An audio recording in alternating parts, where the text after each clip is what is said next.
Hello and a very warm welcome to the Kids Voice Box, and it's just me. It's just me tonight. It's a solo show once again, and we've got apologies from the rest, from Jaden, Oliver, and his name Dan. Yeah, I forgot his name.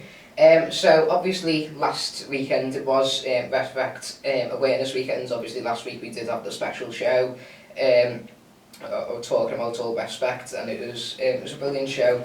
And we've just got a little notice here from me, just saying thanks for all the support last weekend. So it was a massive success last weekend, and we just love to say a massive thanks to all our grassroots football who took part in massive photo shoots from around the country, supporting our referees. Obviously, we talked last week about it's a huge occasion, and it's probably something that it always needs talking about. Respect, and we all need to show respect to referees. And we'd just like to say thanks to LFC, EFC, the PFA, and PGMOL. Who I actually know who that is now. That's because of all stuff going on with referees. Yeah. And all the kids as well that have got involved. It was brilliant support from all them. But I know it was just last weekend, but obviously we need to continue that. It's not just that weekend that we have in the year. It needs to be continued throughout the rest of the year and just show it every single time we go to a grassroots game, and even not just grassroots, even Premier League, Championship, League 1, League 2, all them big leagues, National League as well. Obviously we need to show support and respect to those referees because they do a brilliant job. Well, yeah. Well, they do a brilliant job. There's something that we need to bring up, I think. Yeah, I think the situation is Klopp, Yes, spot on. And I knew exactly what you were talking about straight away. I think what they were talking about with the ban, obviously it was a ban that they're talking about, which you can understand because he did go in the referee's face, and obviously we love that he does that because he's all excited and going in that, but going in the referee's face is a bit far. But I think if they're talking about, people are talking about a points deduction, and I think that's a bit far because obviously you can't exactly do that because that's affecting the whole team. And I know that's talking about the manager and he's taking responsibility for it all, but just put that on him, not exactly. Well, if they were doing that, you'd have to start it in the new season, not just bring it in. Not just bring it in now. That'd be so controversial. Right now, obviously, last night we had the Man United's Brighton game. Where that was a huge game for Liverpool, and the race for top four, of how if obviously United lost, which they did, and well, it wasn't looking like they were losing. I was at the World Court last night, watching a show about Eurovision, and I was checking my phone for the second part after the break. I just saw it was 0-0. I was like, oh my God, it's the 99th minute, and I was like, oh, and then I pinned the score, and I turned my phone on and I saw it was 1-0 Brighton. I was like, what? 99th minute? It was like brilliant. And so it was McAllister, and obviously there's been reports recently that McAllister is possibly going to Liverpool. Well, it's not possibly anymore, it's basically going to happen. It's just like, it's just getting contracts sorted and obviously agreeing a fee, and that's the main thing. There's kind of some verbal agreement there. Milner? Yeah, obviously we have had the situation with, we could possibly do a swap deal here. You get Milner, an experienced midfielder. What a player. I don't think it's a fair deal whatsoever. Milner, who's literally won the Champions League, and for a player who's literally won the World Cup. I don't think really that's a fair deal. And obviously, the McAllister's a brilliant player, and I've always wanted to. I think even before he obviously went to the World Cup and went to Qatar and done that all with Argentina. I didn't even know he was Argentinian until that, and I saw him on the bench in the opening game against Saudi Arabia. They lost that, maybe because he wasn't playing. But he was a massive part of the victory. It's not as if he's only played like one game for or 10 minutes of another game. He literally played every single game. Apart from, I think it was he came on the Saudi Arabia game as well. But he was brilliant especially in the World Cup final. I was watching that, and he was just. I know everyone looks at Enzo Fernandez as like the brilliant one there, but obviously you've got McAllister, who's, I think, obviously we've seen in the Premier League he was brilliant. Even before going to the World Cup, he was brilliant. And I always saw that he was a fantastic player before this season. I've always loved him. But I think even after the World Cup, when Enzo Fernandez has come to the Prem, you'd expect him straight away to. I think we were all expecting him straight away to just go in there, change Chelsea's season. But I think it hasn't worked out there, and it might be the fact that he's not good enough for the Prem. Which, of what I've seen, he's not really that good for the Premier League, and he's not really adapted well. Obviously, it's hard coming from the Portuguese league to the Premier League, basically a league where his team actually dominates that league every single season. What about the best manager that we've got in the world? Yeah, Big Bad Sam. Yeah, Big Sam obviously is now the Leeds manager. He's back. Yeah, he's back again. Which I think we say that every season.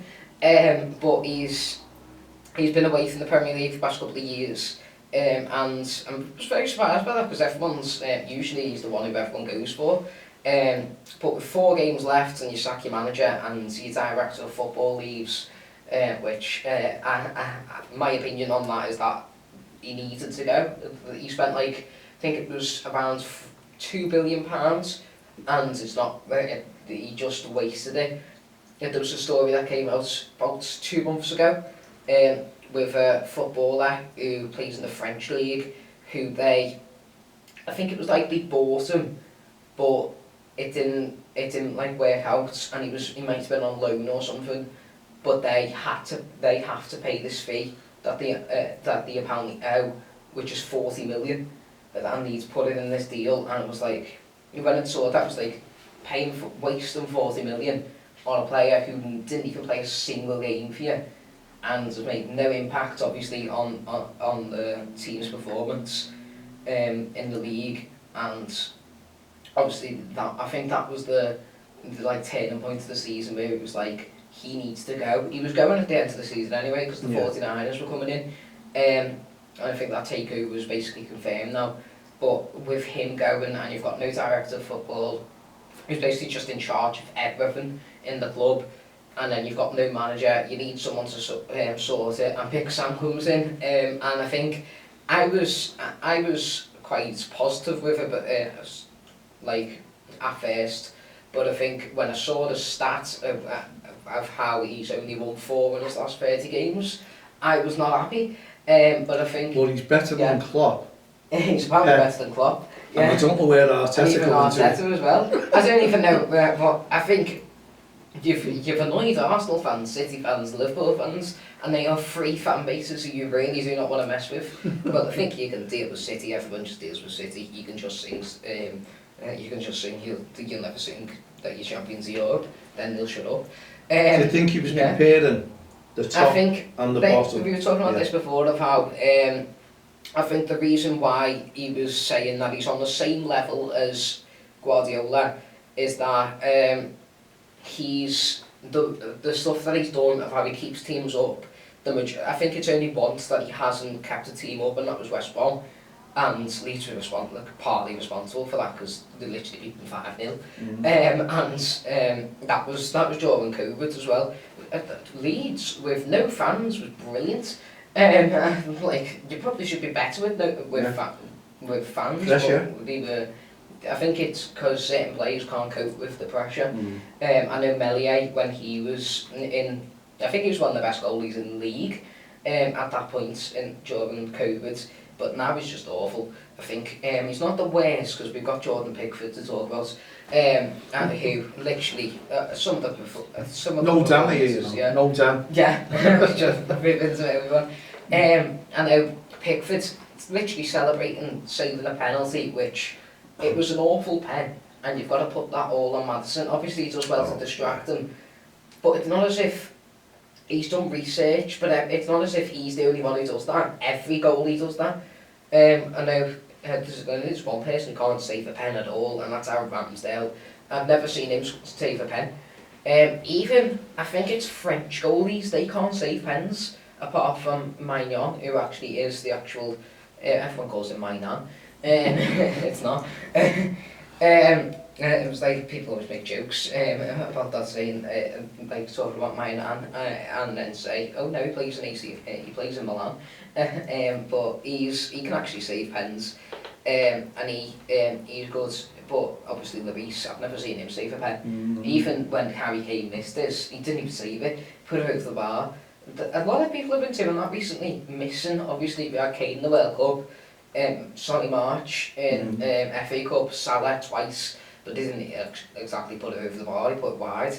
And obviously Haaland, who, I don't know what he was trying to do in that, when he was doing that. I don't know when he was trying to put that, because I don't know why he didn't just go right in the bottom corner, because goalie can't save that, unless you are probably Maignan, who's ridiculously tall, or Meslier, if he guesses the right way, he will always save some, because the man's 6'6", and is basically Bigfoot, and he's just, I think, in what he was, I think, if you talk about obviously Pickford, he done well, but it was just, it was ridiculous the way he reacted. It's like, I know you've just saved, like, got your team a point, but you didn't exactly get the point. Yeah, you didn't even know that then, because it could have been 3-1. Yeah. But it was ridiculous how he done that. I think he went a little bit too far, and obviously, like, you've got to give it to him, you've saved a pen, and that's a big thing, but if you actually look at what how Maddison was standing, it was always, he was always going to save that. I've never seen a worse pen in my life, and Salah's literally put one wide, well, not one, two, and obviously Haaland's put one over the bar. But I think if you're going to actually get on target, actually try and make the goalkeeper work, do some good. It would have been funny if he would have just stood down the middle and he'd actually put it to one of the sides, because you look awful if you do that. Yeah, and I think the interview afterwards, when he was saying Madders has to do it, and Madders has learned his lesson, I was like, I think that's a bit... Didn't you have all the water bottle? Yeah, he had the water bottle, and that's not exactly every goalie does that. It's not like it's like 70% Maddison. Imagine if it would have been funny if they gave it to someone else who wasn't on his bottle, and he's never seen them take the pen, and actually doesn't save it. It's like, what am I supposed to do? My bottle didn't work, and I was supposed to work it out. Mostly we've got a big weekend ahead of us with football. It's massive. And so obviously 4 games left of the season, and we've still got the technically the top 4 to decide, because if City win the Champions League and Liverpool get 5th, or even anyone who gets 5th, they will automatically go into the Premier League, and we'd have 5 teams in the not Premier League, Champions League. We'd have 5 teams in the Champions League, which that did happen when Liverpool won it. It was forgettable whether that happened, because I just didn't know that rule existed. And people are saying that rule doesn't exist anymore, but it does, because it's literally spoken about every single week on Sky. But I think obviously we've got a obviously there is the relegation battle that's still not finished. And there was a new... very close, isn't it? It's very, very close. And there was one team who can still Chelsea. get relegated. Yeah, they can still get relegated. But it's highly unlikely, because the teams have to win 3 out of their last 4 games. But if he goes... if Lampard goes 10 losses in 10 games, that must be some sort of new record. Yeah. I know that fellow was sacked after 7 games, but seriously, if you go 10 in 10 that's awful. And obviously something that people aren't really talking about of how Jurgen Klopp's kind of become, could actually get manager of the month if he continues this.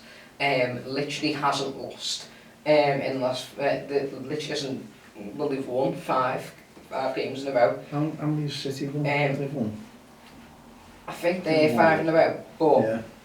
If they continue that of how it's not become a manager, well, not exactly up and coming, it's like a manager who's starting to perform well, do well again. But that's brilliant. And obviously Player of the Month nominees were announced this week, and there's one I don't agree with. I think, this is me also on me FIFA man, because it's done by EA, if you create FIFA, and do it as like Player of the Month. That way you get like you can get that player in the actual game and improve cards. And there was one player who hasn't got a Player of the Month this year, this season, and I'm very surprised why he hasn't. And there's also another player who's never won Player of the Month. The first one is Erling Haaland. He hasn't got Player of the Month this season. Yeah. And the other one is Kevin De Bruyne. He has never got Player of the Month. And I don't know how. He's got Player of the Year, but he's never got Player of the Month. Like, how does that make sense? I think it's because if you look at him compared to everyone else, he does that on a week-to-week basis. Everyone else might just had a really good month. Jota's on there. There's also, I think Callum Wilson's up for it. If I was choosing out of what kind of makes sense of how Player of the Month and of how they haven't done this throughout the whole of the season, and it's just been this month that they've been absolutely brilliant, it probably has to go to Jota, because he was brilliant. He scored a ridiculous amount of goals in like all of his games, and he took his goals well. But I think he scored 4 in 2, because I remember he scored 2 against Leeds and he scored 2 against Forest, so he done quite well there. But I think obviously that has gone well for him. But Trent's not on there, and I've looked at his stats of last month, and he's got 6 assists. And if you're comparing that to Kevin De Bruyne last month, that's more than him. And I don't know how Kevin De Bruyne is there, but Trent isn't. Because Trent's technically a midfielder now. We can talk about them two, comparing them now, because he's that good at midfield. And I think that's a bit of a joke of how he's not up for Player of the Month. But obviously, I think Haaland's will end up winning. Because you will have, I think everyone in the comments to whatever post that Sky made on their Instagram saying like Player of the Month, no one said Haaland, and it was like people actually not going to be biased. I think they'll change their minds. Yeah, they might change their minds. I think there was a lot of Jotas, but all the angry Liverpool fans came in the comments. It was like, no Trent, no Trent, no Trent, and it was like, I agree, he should be there, but it was like, don't get in your phone keyboard to go mental. Well, give us a, because obviously we're coming towards the end. Give us some predictions. Yeah. Of the top and the bottom. Yeah. That's all you need to do. I think with like the ends of the season, obviously it's going to be in 4 games. It's 23 days. Yeah, because this 5th of May now finishes 28th, and that's going to be fantastic. Luckily I'm off school the next day, because if Leeds goes down, I'm off coping with that the next day, because I'm off for half term then. But that will be, it's going to be a close one, and I think it's probably going to go down to the final day for the relegation battle, but I don't think the title race will. I think the title race will be decided the game before, and it probably will be City winning it. But if they drop points, then maybe Big Sam can do something. This is before Leeds' game tomorrow.